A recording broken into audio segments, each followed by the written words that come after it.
Bonjour à toutes, bonjour à tous, c'est Sangoni. Comment ça va? Moi, ça va très bien. J'ai appris, j'ai vu aujourd'hui qu'il y allait avoir le fameux spin-off de Yamcha qui est sorti au Japon en manga, qui va sortir aux éditions Glénat le 6 février prochain.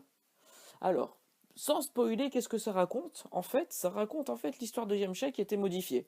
C'est-à-dire que Yamcha arrive au moment où euh, au début de l'histoire, le premier arc, et c'est comme si Yamcha savait ce qui allait se passer à l'avance.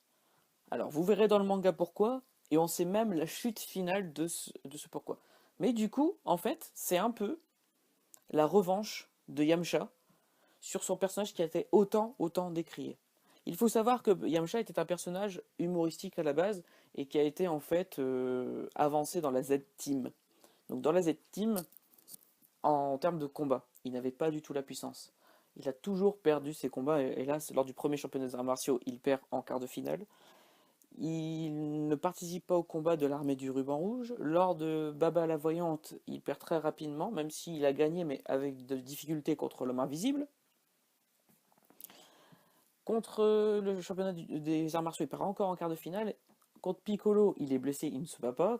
Lors du 23e Tenkaichi Budokai, il perd encore en quart de finale. Et en plus, il perd pas toujours avec les honneurs. Contre Enchian, ça allait. Par contre, contre Shen, c'était pas terrible. Il arrive tout de suite dans Dragon Ball Z, dans la deuxième série. Et là, il meurt contre un Saibaman. Et donc, le personnage, ils n'ont pas tenté, comme Krillin, de le rendre héroïque. Il a été toujours décrié, en fait, parce qu'il est plus humoristique que combat. Donc, on n'a pas cherché à le mettre plus haut. Même s'il a accompli quelques très bons exploits, comme monter en haut de la tour Karine, s'entraîner auprès du Tout-Puissant et même arriver sur la planète de Kaio. Cependant, après même, dans les autres arcs, on ne le voit quasiment pas dans l'arc Cyborg.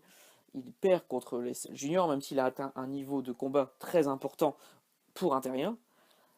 Contre la saga Buu, il est carrément en arrière-plan, il est venu dans la Z-Team passive, c'est-à-dire ceux qui sont entre guillemets en retraite, ceux qui font partie de l'ancienne histoire, ceux qui ne se battent plus. Dragon Ball GT, pareil, si on prend l'ancienne chronologie. Dans Dragon Ball Super, il se bat pas vraiment en fait. C'est vraiment maintenant quelqu'un qui est devenu plus humoristique, sachant que maintenant même qu'il n'est plus en fait en liaison amoureuse avec Bulma depuis l'arc Cyborg, il est vraiment en retrait par rapport à l'histoire. Et là, c'est pour ça que en fait, même d'un point de vue mondial, il est devenu le symbole de la victime Dragon Ball. Et le symbole quand il meurt, il est même repris dans Dragon Ball Super justement au niveau de l'épisode avec le baseball. Ça peut la victime. On dit Yamcha, bah c'est la victime. Et donc du coup, ils ont eu l'idée de faire prendre la revanche à Yamcha s'ils savaient à l'avance de ce qui allait se passer. Et s'ils savaient comment et où s'entraîner. C'est vachement bien de voir ce point de vue-là, comme ça redonne de l'intérêt à Yamcha. Et pour un personnage qui n'est pas si mal en fait.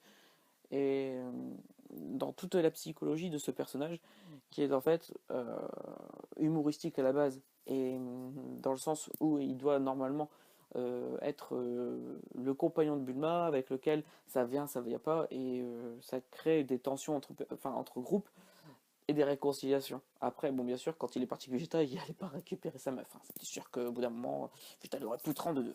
Cependant, ça donne quand même toujours un personnage qui est toujours resté avec sa conscience, son petit plume, sa conscience. Et c'est vachement bien. En tout cas, il y a le petit trailer français de ce manga qui est sorti, que je vous invite à découvrir à la fin de cette vidéo. Donc n'hésitez pas à vous abonner à ma chaîne. J'ai un compte Instagram, un Facebook, j'ai même un blog internet, donc n'hésitez pas. Voilà. Allez, bonne journée à tous, Kamehameha et au revoir.